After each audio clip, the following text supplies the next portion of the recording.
नीलाञ्जनां समाभासं रविपुत्रं यमाग्रजं छायामार्तण्डसम्भूतं तं नमामि शनैश्वरं तं नमामि शनैश्वरम्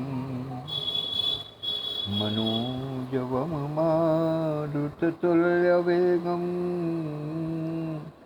जितेन्द्रियं बुद्धिमतां वरिष्ठं वातात्मजं वानरयूथमुख्यं श्रीरामदूतं शरणं प्रपद्ये। श्रीरामदूतं शरणं प्रपद्ये।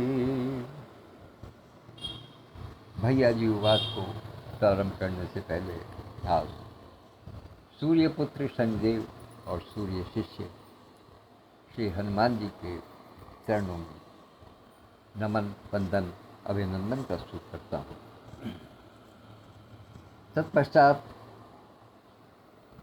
अपनी बात रखने से पूर्व आज श्री कृष्ण जन्माष्टमी के अवसर पर अपने सभी साथियों को, सभी जानकारों को, सभी मित्रों को, सभी संबंधियों को और जितने भी मेरे संपर्क में हैं सभी लोगों को श्री कृष्ण जन्माष्टमी की बहुत बहुत बधाई, हार्दिक शुभकामनाएं प्रस्तुत करता हूँ। भाई शिवांश सरल जी, भाई ज्ञानेश मणि पाठक जी और आदरणीय विद्युत प्रभा चतुर्वेदी मंत्री जी, तीनों लोग उपस्थित हो चुके हैं। तीनों की उपस्थिति को सादर प्रणाम निवेदित करता हूँ। और अब अपनी बात पर आता हूँ। आज भैया जी बात थोड़ा सा हो सकता है थोड़ा सा लंबा हो, प्रयास करूँगा अपनी समय सीमा के अंदर उसको समेटने का, लेकिन हो सकता है कि कुछ समझने में, समझाने में या किसी जिज्ञासा को शांत करने में थोड़ा समय लगे, तो उसकी भी क्षमा प्रार्थी पहले क्षमा मांग लेना उचित है। दूसरी बात, कल शाम 4:30 बजे से प्रारंभ होकर के लगभग 9:30 बजे तक, अर्थात 5 घंटे की मैराथन फ्राइडे मीट हुई। तो निश्चित रूप से ये marathon Friday meet Google meet पर तो नहीं हो सकती, क्योंकि विषय इतना विशाल था। इसलिए इसको व्हाट्सएप के माध्यम से, विचारों के माध्यम से लिया गया। उसके अंदर विचार लिखित भी आए, उसके अंदर जो है वो ऑडियो भी आए, कुछ बातचीत भी हुई। तो वो सारी चीज़ें निखर कर के सामने आई। एक एक बिंदु पर बहुत अच्छे तरीके से मंथन हुआ। मैं इसके लिए अपने सभी सहयोगियों को, सहभागियों को हार्दिक आभार व्यक्त करता हूँ, हार्दिक धन्यवाद प्रेषित करता हूँ अपनी ओर से, पटल की ओर से। सबसे पहले मैं चाहूँगा कि उन सदस्यों के नाम, उन साथियों के नाम उद्घाटित करूँ जिन्होंने कि इस मैराथन चर्चा में भाग लिया और अपने बहुमूल्य विचारों से पटल को सुशोभित किया। उसमें आदरणीय बहन सुषमा नैयर जी, डॉक्टर यथार्थ दीदी, बहन जयंती पुरोहित जी, जो कि इस मैराथन जो विचार विमर्श हुआ है इसकी संयोजिका,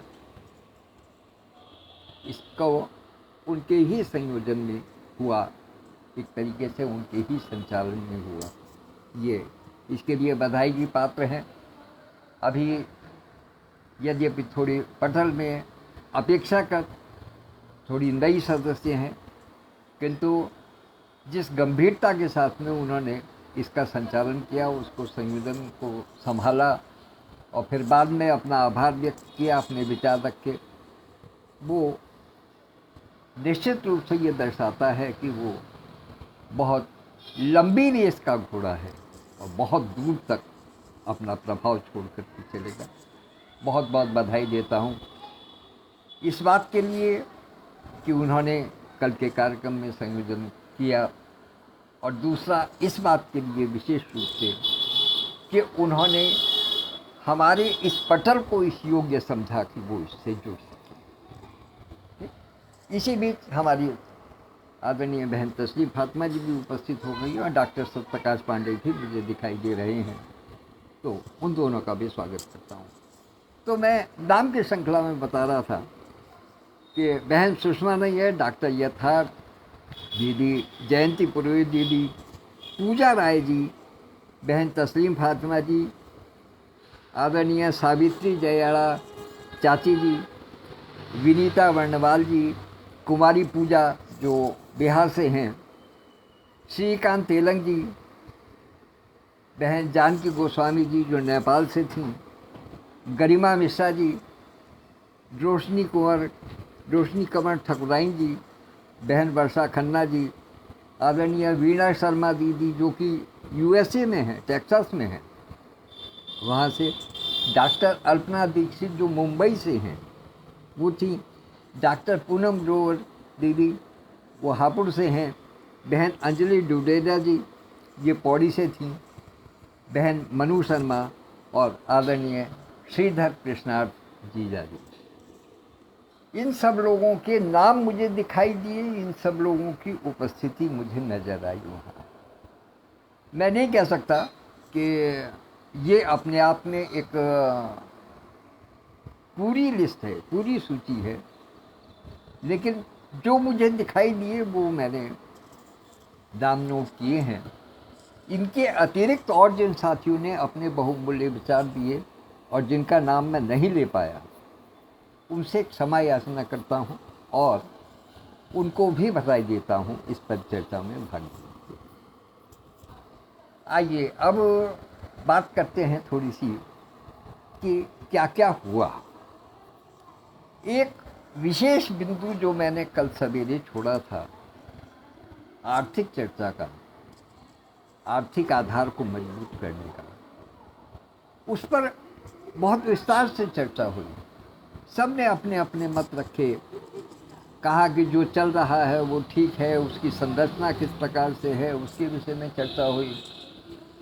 फिर बातचीत ये आई कि किस प्रकार से और इसको नियोजित किया जा सकता है, क्या हो सकता है। एक विचार आया ट्रस्ट का या समिति का, तो निश्चित रूप से मैं इस मामले में बहन सुषमा नैयर जी के विचार से पूरी तरीके से सहमत हूँ कि ट्रस्ट में वो सुविधा नहीं है कि हम किसी से सदस्यता राशि ले सकें, इसलिए इसको समिति का रूप ही देना ठीक है। और समिति का रूप भी देना और साथ में इसके नाम की जो व्यवस्था की गई, जो नाम एक सुझाया गया, महामना एजुकेशनल महामना साहित्य सेवा समिति और शिक्षा समिति, तो इसमें शिक्षा का भी जोड़ना बहुत आवश्यक है, क्योंकि इससे बहुत सारे जो हैं वो द्वार खुलेंगे जो मुझे दिखाई दे रहे हैं, क्योंकि मैं एक लंबे समय तक समितियों से, कई प्रकार की समितियों से जुड़ा रहा, इसलिए इससे बहुत सारे द्वार आगे को खुलेंगे, फिर उनकी भी हम चर्चा करेंगे। लेकिन इसको समिति बनाना ही ठीक है, और एजुकेशन समिति, शिक्षा समिति बनाना इसका ज़रूरी है, क्योंकि हम महामना के सिद्धांत पर चल रहे हैं और इसका जो हेड ऑफिस है, मुख्य कार्यालय जो है, वो मुख्य रूप से M2S3 ही रहना है। महामना मानव संतति सभागार जो बना है, जो आनंदम में स्थित है वाराणसी में, वही रहना है इसका मुख्य कार्यालय। तो इसलिए, और हम सब लोग महामना के ही सिद्धांत पर चल रहे हैं, इसलिए महामना का नाम भी आना जरूरी है। तो ये एक बहुत सुंदर सुझाव था, बहुत अच्छा लगा, सार्थक है, निश्चित रूप से इसको स्वीकार किया जाएगा और इस पर ही आगे बढ़ा जाएगा। अब एक चीज़ आई थी कि जो कार्यक्रम चल रहे हैं, जिस प्रकार से चल रहे हैं, उनकी क्या उपयोगिता है, या उनको चलते रहने देना चाहिए, या उनमें कहीं कुछ फेरबदल होना चाहिए। तो इसमें मेरा अपना मंतव्य ये है कि इसमें फेरबदल करने की कोई आवश्यकता नहीं, क्योंकि ये जितने भी कार्यक्रम इस समय चल रहे हैं वो सब एक तरीके से प्रमाणिक हैं, टेस्टेड हैं, प्रूव्ड हैं कि ये समाज को नई दिशा देने में सक्षम है। पहली चीज़। दूसरी चीज़, इसमें इन कार्यक्रमों में लोगों के जुड़ाव हैं। वो एक अलग बात है कि प्रतिभागियों की, सहभागियों की संख्या थोड़ी बहुत ऊपर नीचे होती रहती है, वो अपनी व्यस्तताओं के कारण या किसी और कारण से, लेकिन ये प्रमाणिक कार्यक्रम हैं जितने भी हैं, इसलिए इनमें किसी प्रकार के फेरबदल की आवश्यकता नहीं है और ना ही इनमें कोई फेरबदल करनी चाहिए। ये मेरा अपना वो है और सभी ने इस बात को स्वीकार किया है। सब ने जाना है कि इसमें वो शहद है जिससे कि समाज भी जुड़ेगा और हम सब लोग जो साथी हैं वो भी इसमें जुड़ेंगे, वो भी उसमें जुड़ते हैं। वो फिर चाहे आपको ध्यान हो कि इस समय यदि हम कार्यशालाओं के क्रम की बात करें तो संभवतः कहीं 230-235 कार्यशालाओं के आसपास की गिनती हो सकती है। लेकिन जबकि 230-235 कार्यशालाओं की गिनती पर हम लोग रुके हुए हैं और जबकि काफ़ी समय से लंबी कार्यशालाएं नहीं हो रही, ये मैं लंबी कार्यशालाओं की संख्या बता रहा हूँ, ऐसे समय में भी एक महत्वपूर्ण कार्यशाला 166वीं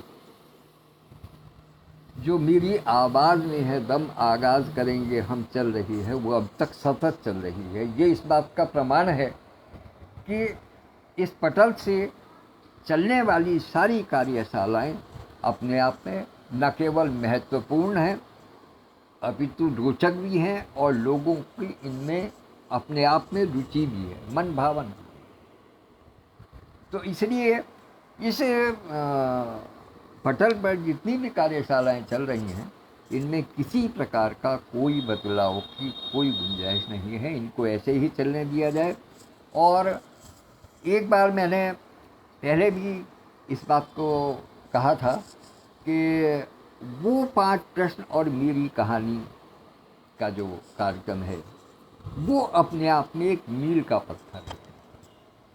मैं इस बात के लिए एक बार पुनः बधाई दूंगा और धन्यवाद दूंगा आदरणीय डॉक्टर सत्यप्रकाश पांडे जी को कि उन्होंने इसको पुनर्जीवित किया है कल के काम, कल से उसको पुनर्जीवित किया है। और यूएसए से बहन प्रतिमा शर्मा इसमें उपस्थित हुई, बहुत अच्छा लगा। उनके विषय में एक बात मैं और कह देना चाहता हूँ, यद्यपि मेरी थोड़ी व्यस्तता थी इस कारण मैं ना पूरे समय इस मैराथन चर्चा में भाग ले सका और ना ही पूरा उनका प्रतिमा शर्मा जी का जो साक्षात्कार हुआ उसको पूरा सुन सका। ये निश्चित रूप से थोड़ी सी व्यस्तता की बात है, लेकिन यकीन मानिए मैं ज़रूर सुनूंगा। लेकिन प्रतिमा शर्मा दीदी के विषय में एक बात ज़रूर कहना चाहता हूँ, आजकल जो शब्द उन्होंने देना प्रारंभ किया है, मैं बड़ी ही विनम्रता के साथ में निवेदन करता हूँ कि जो उन्होंने शब्द देने प्रारंभ किए हैं उनके हिंदी वर्जन ऐसे हैं जिनको कि हम में से बहुत से साथी जो पहली बार सुन रहे हैं, इसलिए उनकी ज्ञान की पराकाष्ठा है। हम उनको बहुत बहुत स्वागत करते हैं और ये हमारे लिए सौभाग्य का विषय है कि वो हमारे पटल को गौरवान्वित कर रही हैं अपने ज्ञान के अनुसार नए नए शब्दों को दे करके। जैसे आज का शब्द सिक्तवर्तिका, अब इससे कहीं ये अंदाज़ा नहीं लगता कि इसका अर्थ क्या हो। जिन्होंने कहीं पढ़ा है केवल वही जान सकते हैं।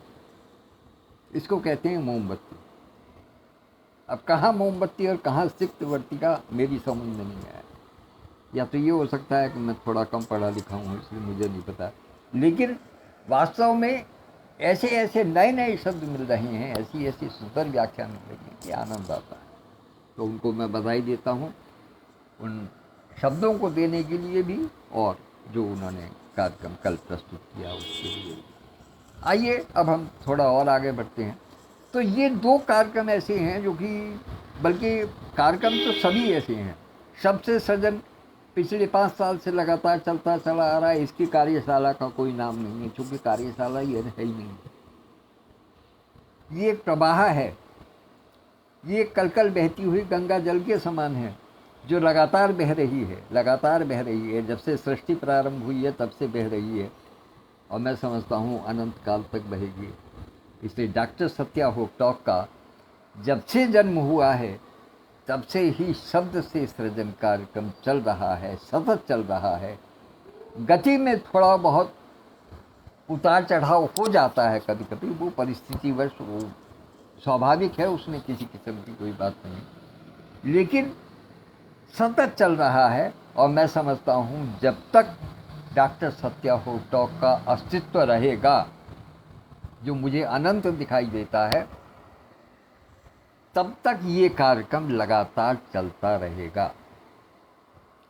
क्योंकि इस कार्यक्रम को चलने में, लोगों के जुड़ने में, इस कार्यक्रम की ही मूल भूमिका है। अधिकतर साथी हमारे इसी कार्यक्रम के कारण जुड़े हैं इस पर, क्योंकि यहाँ अपने विचारों की अभिव्यक्ति करने का साधन मिलता है। हम क्या सोचते हैं, किसी शब्द के विषय में हमारे मन में क्या विचार आते हैं, वो हमारे अपने मौलिक विचार होते हैं, जिन पर हम रचना लिखते हैं, जिन पर हम कुछ बात कहते हैं। तो हमारी मानसिकता का पता चलता है कि हम समाज के प्रति क्या सोच रहे हैं, हमारी सोच कैसी है। इसलिए ये अपने आप में बहुत महत्वपूर्ण कार्य है। इसी प्रकार से मेरी आवाज़ में हरदम आगाज़ करेंगे हम, ये भी लंबा चलने वाला कार्यक्रम है। वो 5 प्रश्न मेरी कहानी पुनर्जीवित हुआ है, नए कलेवर में आया है। निश्चित रूप से ये भी एक अपने आप में बहुत ही सुंदर और अच्छे रूप में आगे बढ़ेगा, और ये मील के पत्थर साबित होने वाले हैं। तो इसलिए मेरा कहने का मतलब ये था कि कोई भी कार्यक्रम ऐसा नहीं है जिसको कि हम ड्रॉप कर सकें। हाँ, कुछ और कार्यक्रम आगे निर्मित किए जा सकते हैं, लेकिन मुख्य रूप से हमें यही ध्यान रखना होगा कि वो समाज के लिए उपयोगी हो, समाज के लिए भी उपयोगी हो, और सीखने और सिखाने की प्रक्रिया में रहें। कुछ हम भी सीखें, कुछ आप भी सीखें, कुछ समाज भी सीखें। तीनों प्रकार से जो है वो लाभदायक हों। तो इस प्रकार की कार्यशालाएं, इस प्रकार के कार्यक्रम और भी किए जा सकते हैं। तो इसमें किसी किस्म की कोई बोली नहीं। अब एक बात आती है पुस्तक की। फिर सुनो के लिए कल अंतिम दिवस था रचनाओं का, और जैसा मुझे अभी तक सूची से ज्ञात हुआ है कि लगभग 63 लोगों ने उसमें भाग लेने का अपना मन बनाया है, अपनी रचनाएं देने का। मैं नहीं कह सकता, ये तो तस्लीम दीदी ही बता सकती हैं कि उनमें से कितने साथियों की रचनाएं आ चुकी हैं और कितने साथियों की राशि प्राप्त हो चुकी है, सहभागिता राशि उसमें कितने लोगों की प्राप्त हो चुकी है। जो पंजीकरण राशि, सहभागिता राशि नहीं, उसको पंजीकरण राशि कहना चाहिए। पंजीकरण राशि कितने लोगों की प्राप्त हो चुकी है, कितनों की रचनाएं प्राप्त हो चुकी हैं, कितनों की अभी और आनी है। तो जिनकी अभी और आनी है उनसे मेरा अनुरोध है कि वो थोड़ा शीघ्रता करें, क्योंकि जैसा मैंने कल भी कहा था कि कार्यक्रम लंबा है, समय लगेगा हम लोगों को उस सबको समेटने में, संपादक मंडल को अपना कार्य करने में समय लगेगा। इसलिए जितनी जल्दी हमें रचनाएं प्राप्त हो जाएंगी उतनी ही शीघ्रता से हम लोग अपना कार्य कर सकते हैं। तो इसमें जो साथी अभी तक नहीं दे पाए हैं वो दे दें। और जहाँ कल मैंने एक अनुज्ञा गुल्लक के माध्यम से जो लोगों की सदस्यता के लिए जो एक बात कही थी कि 4100 रुपये की सदस्यता डॉक्टर सत्यप्रकाश पांडे ने 15 अगस्त तक के लिए की थी, उसको मैंने अपने एक विशेषाधिकार का प्रयोग करते हुए मैंने उसको 20 अगस्त तक के लिए बढ़ा दिया था। तो इसी प्रकार से आज मैं अपने संपादक मंडल को कॉन्फिडेंस में लेते हुए उनको मैं ये कहना चाहता हूँ कि जो साथी अभी तक रचना नहीं दे पाए हैं, वो चाहे उन 63 संख्या की सूची में हैं या नहीं हैं, जो अतिरिक्त भी सदस्य हैं उस सूची के, वो भी अपनी रचनाएं दें तो अधिक से अधिक 20 तारीख तक, जैसे उसके लिए 20 तारीख रखा था पाइपलाइन में, इसी तरीके से पाइपलाइन में 20 तारीख यहाँ भी दे रहा हूँ। 20 तारीख तक सब लोग अपनी रचनाएं सबसे सजन पर दिए हुए शब्दों पर जो है वो रख दें, ताकि उसको फिर कार्य को उसको आगे बढ़ाया जा सके। ये एक मेरी विशेष बात थी जो मैं कल कहना चाह रहा हूँ। तीसरी बात, महामना अटल मेला की बात है। महामना अटल मेला के लिए सब जानते हैं कि पिछली बार 3100 रुपये का था, लेकिन वो कार्यक्रम एक दिन का था, जो धीरे धीरे धीरे धीरे बढ़ते बढ़ते कुल मिला करके कुछ साथियों के लिए 3 दिन का हो गया। 15, 16, 17 3 दिन उसमें रहे। तो वो चूँकि पहला कार्यक्रम था, लिहाजा उसमें थोड़ी सी जो है वो ये महसूस किया गया कि फंड की थोड़ी सी कमी रही, क्राइसिस रहा थोड़ा सा इकोनॉमिकली। तो इस बीच में बहुत से कार्यक्रम, बहुत सी संस्थाओं में और बहुत से सम्मान समारोह में जाने का और शिरकत करने का अवसर मिला। तो हमने एक मूल बात निकाली कि अधिकतर लोग बाग एक दिन का कार्यक्रम करते हैं और उसमें जो सम्मान जारी करते हैं, बिल्कुल स्पष्ट रूप से बता रहा हूँ, कोई किसी किस्म की कोई छुपाव नहीं, उनमें अधिकतर 1100 रुपये की राशि सम्मान के लिए होती है। जो सम्मान का पत्र मिलता है या ट्रॉफी मिलती है या शील्ड मिलती है या जो भी कुछ है, पटका वगैरह जो भी कुछ मिलता है, उसके लिए सम्मान की राशि 1100 रुपये रहती है। लेकिन वो केवल सम्मान की राशि है। बाकी यदि आप कार्यक्रम अटेंड करना चाहते हैं तो उसके लिए 1000 रुपया अलग से होता है, ताकि आपके जो है वो भोजन की, चाय नाश्ते की, उन सब चीज़ों की व्यवस्था की जा सके। ये एक सामान्य सा वो है, क्या कहते हैं, मानदंड है, मापक है, जो कि इस समाज में, भारत में लगाया जा रहा है, लागू है, और इसको लोग बाग सहर्ष से स्वीकार कर रहे हैं। तो और वो कार्यक्रम सब एक दिन के होते हैं, इसलिए एक दिन के कार्यक्रम के लिए सम्मान सहित आपके भोजन की, सब चीज़ की व्यवस्था करना, आपको मंच प्रदान करना, आपके लिए समय प्रदान करना, उस सब के लिए एक दिन का खर्चा 2100 रुपये निर्धारित किया गया था, जो इससे पिछली फ्राइडे मीटिंग में भी कर लिया गया था।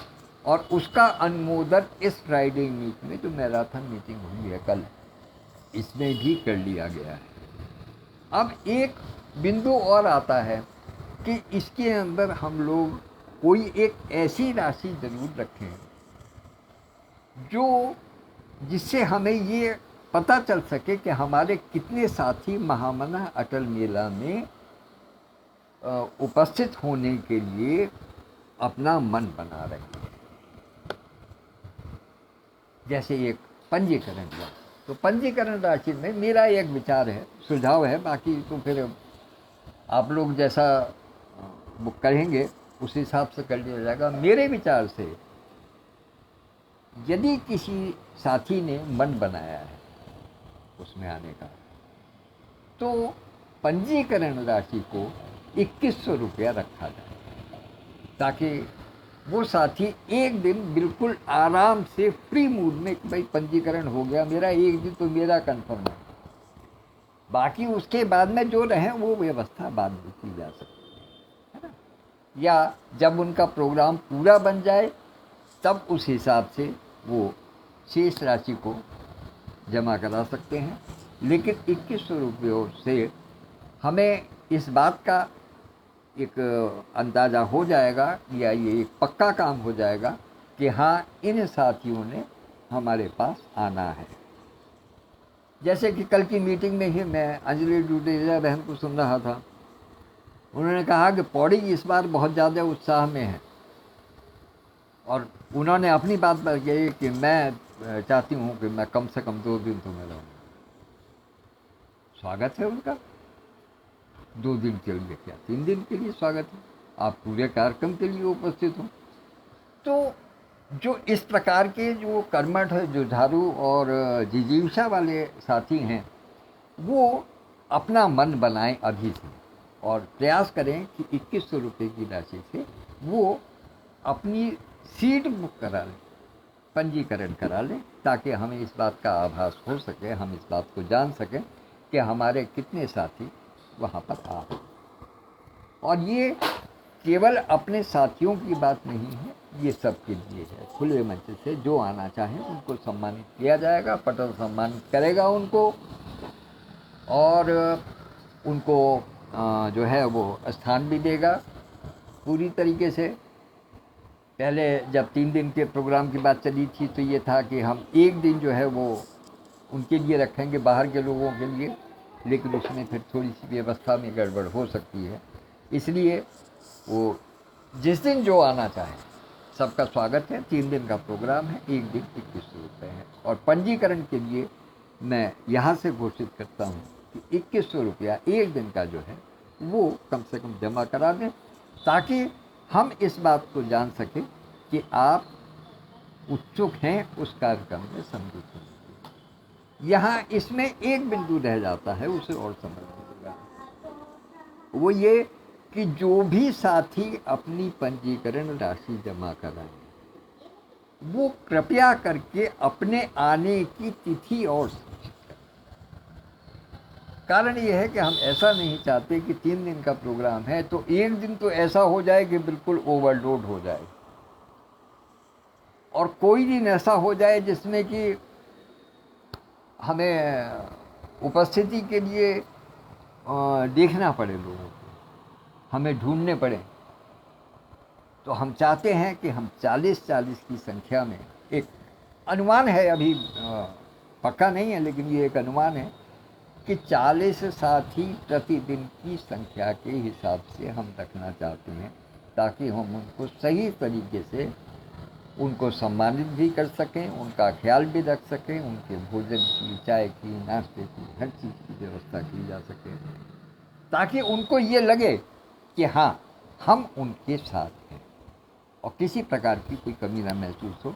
तो इसलिए यदि अपने नाम के साथ में वो एक संभावित तिथि और दे देंगे तो हमें बहुत आसानी होगी। लेकिन पहले आओ पहले पाओ के आधार पर भी इसको किया जा सकता है कि पहले जो 40 नाम होंगे उनको पहले दिन के लिए रखा जाएगा, बाद वालों को दूसरे दिन के लिए रखा जाएगा, और उसके बाद वालों को तीसरे दिन के लिए रखा जाएगा। ये एक अभी विचार मैंने अपनी ओर से दिया है, इसको रखिएगा, देखिएगा।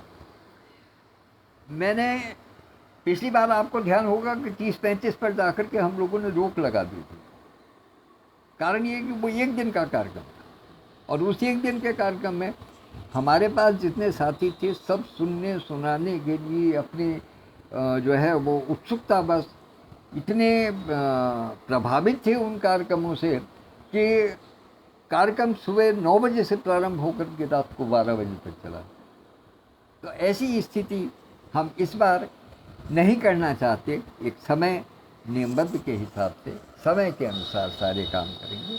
इसीलिए इसको 3 दिन में फैलाया गया है कि अधिक से अधिक लोग अपनी पूरी बात कर सकें। उसमें भी ये हुआ था कि कुछ ने कम पढ़ा, कुछ ने ज़्यादा पढ़ा, कुछ को ये लगा कि भाई हम चूँकि समय ज़्यादा हो रहा है लिहाजा कुछ लोगों के मन की नहीं निकली। कहने का मतलब ये है, कुछ लोगों के मंच पर मन की नहीं निकली। इसलिए ये आवश्यक है कि सबके मन की निकले, इसीलिए इस कार्यक्रम को 3 दिन के अंदर फैलाया गया है। तो इस कार्यक्रम के विषय में ये बात रही, और मैं समझता हूँ यही एक फाइनल राय भी है, यही एक उचित राय भी है। ये एक अपने आप में एक विषय आ गया। अब एक अंतिम विषय जो बचा, जो मूल विषय था, जो सबसे पहला विषय था, आर्थिक आधार को मजबूत करने। जो आर्थिक आधार को मजबूत करने वाली बात थी, उस बिंदु पर अब मैं आता हूँ, क्योंकि वो थोड़ा एक अलग किस्म का है। सबने अपनी अपनी बात रखी, खूबसूरती के साथ में रखी, सबका धन्यवाद करता हूँ। अब मैं इसमें अपना एक सुझाव देता हूँ और नया सुझाव देता हूँ, नई बात कहना चाहता हूँ कि कोई भी संस्था जो शिक्षा से संबंधित है, ध्यान से दीजिएगा, शिक्षा से संबंधित कोई भी संस्था, कोई भी गुरुकुल जब तक नहीं फलता फूलता, जब तक कि उसको सरकारी अनुदान नहीं मिलता। अब सरकारी अनुदान मिलने के लिए दो मुख्य बिंदु आवश्यक हैं। पहला कि हमारे पास अपना आर्थिक आधार हो। दूसरा, हमारी संस्था पंजीकृत हो, कंपनीज ऑफ रजिस्ट्रार में पंजीकृत हो हमारी संस्था। ये दो बिंदु आवश्यक है,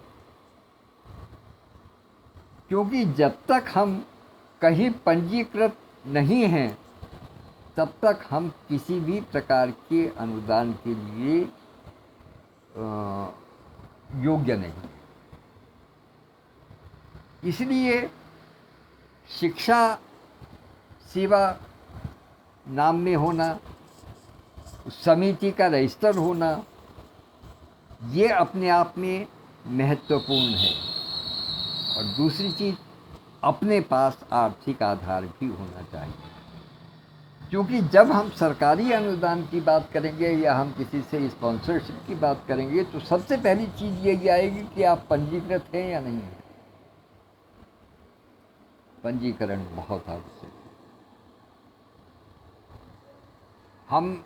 हमें अपनी सदस्यता भी बरकरार रखनी है,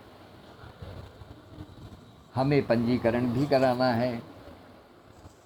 और पिछले वर्ष की ध्यान हो तो एक विचार चला था कि हमें गुरुकुल बनाना है। गुरुकुल मतलब शिक्षण संस्थान, शिक्षा के क्षेत्र में ही हमें आगे बढ़ना है, हमें लोगों को शिक्षित करना है। किसके लिए? व्यवहार के लिए। हम समाज में किस प्रकार से रहें, शिक्षा उसकी है। संस्कारों की शिक्षा है, रोजगार की शिक्षा है, और आध्यात्म की शिक्षा है, धर्म की शिक्षा है। जिस प्रकार की भी शिक्षा की लोग हमको मिलेंगे, जिस प्रकार की भी शिक्षा की इच्छा होगी, जैसे एक स्कूल में कोई एक विषय नहीं पढ़ाया जाता, बहुत सारे विषय पढ़ाए जाते हैं, तो इसी प्रकार से जिस की इच्छा, जिस प्रकार की शिक्षा लेने की होगी जिस शिक्षार्थी की, उसके अनुसार ही फैकल्टी मेंबर भी रहेंगे। और मैं जानता हूं कि हमारे परिवार में, हमारे इस पटल पर जितने भी सदस्य हैं वो सब बहुमुखी प्रतिभा के धनी हैं। यदि किसी को भी किसी भी विषय पर, ये एक डॉक्टर सत्यप्रकाश पांडे जी का एक वो था, क्या कहते हैं, विज़न था कि मैं ये चाहता हूँ कि मेरे साथी ऐसे हों जिनका जिस समय सभागार में बैठे हुए जिस समय नाम बुला दिया जाए वो तुरंत उठें और मंच पर जाकर के अपनी बात शुरू करें, बिना विषय की पते हुए। तो इसलिए वो बहुमुखी प्रतिभा यहाँ इस पटल पर विकसित हुई। तो इसलिए ये कहना, ये सोचना अन्यथा वाली बात होगी कि यहाँ किसी भी विषय की शिक्षा दी जा सकती है। आजकल विशेष शिक्षण जो है वो कक्षाएं चल रही हैं आदरणीय डॉक्टर सत्यप्रकाश पांडे जी की ओर से, तो वो सब चलती है। तो इसलिए जो कल एक सुझाव आया मुख्य रूप से कि हम सदस्यता राशि के स्थान पर, देखिए बहुत महत्वपूर्ण बिंदु है कि सदस्यता राशि के स्थान पर हम इसको प्रवेश शुल्क कहें। प्रवेश शुल्क जब हम कहेंगे तब हम अपनी समिति को शिक्षा के रूप में, शिक्षण संस्थान के रूप में मान्यता प्रदान करा सकेंगे, उसको पंजीकरण करा सकेंगे और फिर उस पर हम आगे भी लाभ लेने की सोच सकते हैं। लेकिन हमें अभी से इस राह पर चलना होगा, तभी होगा।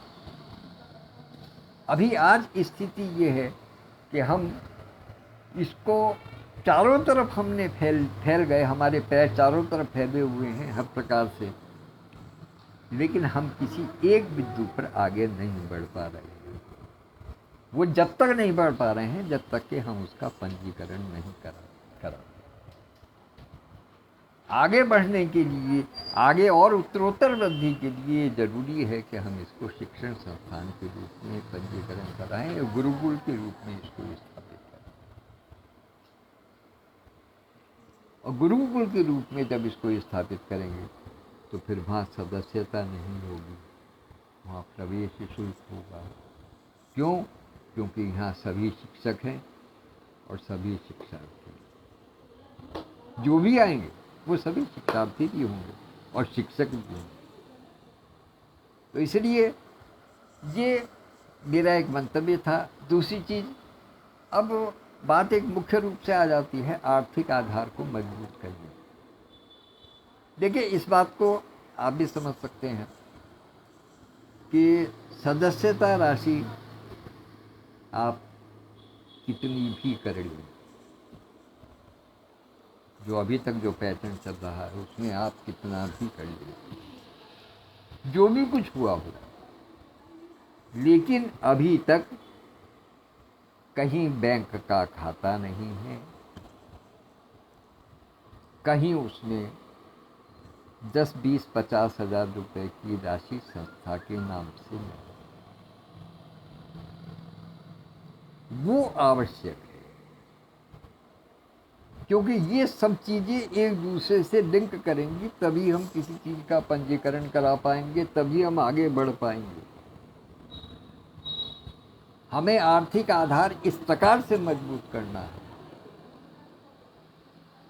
अभी तक की स्थिति क्या है कि जो कुछ आ रहा है वो चाहे हम मानो या गुल्लक के माध्यम से अपने साथियों को दे दे या और किसी मद में उनको खर्च कर दें, बाकी जो कुछ आ रहा है वो सब कुछ खर्च ही हो रहा है। अपने पास अभी तक डॉक्टर सत्या टॉक का या महामना संपत्ति सभागार का कोई खाता नहीं है। तो आधार कहाँ है? मेरा जो कल मंतव्य था विशेष रूप से वो ये था कि हमें आधार बनाना है ताकि हम उस पर खड़े होकर के कह सकें कि हम यहाँ पर खड़े हैं। अभी तो हम सब लोग दलदल में खड़े हुए हैं, नीचे को धंसते चले जा रहे हैं। हमारे जितने भी प्रोजेक्ट होते हैं वो ज़्यादातर लॉस में चलते चले जा रहे हैं, या लॉस में नहीं तो नो प्रॉफिट नो लॉस की बात कर लें, उसमें जा रहे हैं। अभी हम इकन्नी भी बचा करके नहीं अपना काम कर पा रहे हैं। तो मैं कल जो बात कर रहा था, जो आर्थिक आधार की बात कर रहा था मजबूती की, वो इसलिए कर रहा था। उसके लिए साधन हमें तलाशने होंगे, उस पर विचार कीजिएगा आप लोग और फिर मुझे बताइएगा कि आपके मन में और क्या है कि किस प्रकार से आप साधन और तलाश करेंगे कि हम आर्थिक आधार को मजबूत कर सकें। क्योंकि इसके बिना हम कहाँ खड़े हैं हमें कोई नहीं देख पा रहा, हम कहीं रिकॉग्नाइज नहीं हो पा रहे हैं। समाज में 2, 4, 10, 20, 100, 50 लोग, 1000, 1200 लोग अगर हमें जानते हैं तो वो स्थिति वो नहीं है। हम अपने आप को अंतर्राष्ट्रीय संस्था कहते हैं, यूएसए में, नेपाल में, स्विट्जरलैंड में, बेल्जियम में और कहाँ कहाँ जो है, दुबई में, कहाँ कहाँ हमारी सदस्यता है, सब लोग हमें जानते हैं। वो बात ठीक है, लेकिन जब हम आधार की बात करते हैं तो हमारे पास आधार जो है वो हिला हुआ है। आधार बनाना बहुत जरूरी है। इसलिए इस पर एक बार और थोड़ा सा विचार, जो मैंने आज एक नया बिंदु आपको दिया है, इस पर विचार कीजिएगा। यदि मैं कल थोड़ा व्यस्त न होता तो कल मैं बीच में आकर के इस बात को उठाता, तब वहाँ हो सकता है और बिंदु कल ही निकल करके आते, लेकिन इसके लिए मैं क्षमा प्रार्थी हूँ, क्योंकि मैं समय नहीं निकाल पाया। और पूरी वार्तालाप को देखने और सुनने के बाद मैं आज सुबह मुझे ये लगा कि ये जो विशेष बिंदु जो मैंने कल उठाया था वो कहीं स्पष्ट रूप से नहीं छू पाया। तो इसलिए इस पर विचार कीजिएगा। मुझे या डॉक्टर सत्यप्रकाश पांडे जी को या तस्लीम फातिमा जी को, क्योंकि अधिकतर फाइनेंस वाले काम में हम ही लोग इन्वॉल्व रहते हैं, तो इसलिए मेरा अनुरोध है अपने सभी साथियों से कि इस बिंदु पर अवश्य ही विचार करके हमें अपने सुझाव दें कि और हमें किस प्रकार से आर्थिक उन्नति को प्राप्त करना चाहिए, किस प्रकार से हम आधार बना सकते हैं। धन्यवाद मित्रों। एक बार पुनः सबको श्री कृष्ण जन्माष्टमी की शुभकामनाएं देता हूं, और इन बिंदुओं पर और कोई आपके विचार हो तो उनका भी सबका स्वागत है, सबका स्वागत है। लेकिन मुख्य बिंदु आर्थिक आधार को रखिएगा, क्योंकि इसके बिना हम आगे नहीं बढ़ सकते। संसार में धन ही एक ऐसी वस्तु है जो कि काम आती है लौकिक रूप से, प्रत्यक्ष रूप से। मैं यदि बैंकिंग की भाषा में बात करूं तो आपको एक बड़ी हास्यास्पद सी बात बताता हूं। बहन रूबी कंचन जी सामने हैं, वो समझेंगे इस बात को कि कैश इन हैंड जो होता है हमारे यहाँ, जब हम बैलेंस शीट बनाते हैं उसकी, तो कैश इन हैंड जो होता है वो वास्तव में हमारा जो है वो होता है, क्या कहते हैं, लाइबिलिटी। वो हमारी लाइबिलिटी होती है, लेकिन हम उसको एसेट साइड में दिखाते हैं। क्यों? क्योंकि कैश इन हैंड हमारा ऐसा एसेट होता है जिससे कि हम अपनी करंट लाइबिलिटीज को पूरा करें। कैश इन हैंड ऐसा एसेट होता है जिसको हम करंट लाइबिलिटीज को पूरा करने के लिए रखते हैं। तो इसलिए बैलेंस शीट जो है वो जब ही बनेगी जबकि हमारे पास कैश इन हैंड हो। वो कैश इन हैंड हमारा बैंक में भी हो सकता है, हमारे हाथ में। तो अब अंत में चलते चलते एक बार पुनः सबको श्री कृष्ण जन्माष्टमी की बधाई देता हूँ। और जो वास्तव में जो कल का जो मैराथन विचार विमर्श रहा, चर्चा रहा, फ्राइडे मीट रही, उसकी अध्यक्षता यद्यपि आपने मुझे दी थी और मैंने स्वीकार भी की थी। और ये जो बातें मैंने आपसे इस समय की हैं वो मुझे कल ही शाम को कर देनी चाहिए थी, कल शाम को ही प्रकट कर देनी चाहिए थी, लेकिन नहीं कर पाया किसी कारण से। उसके लिए एक बार पुनः क्षमा प्रार्थी हूँ। धन्यवाद, नमस्कार। कल फिर मिलेंगे, तब तक के लिए आज्ञा दीजिए। नमस्कार।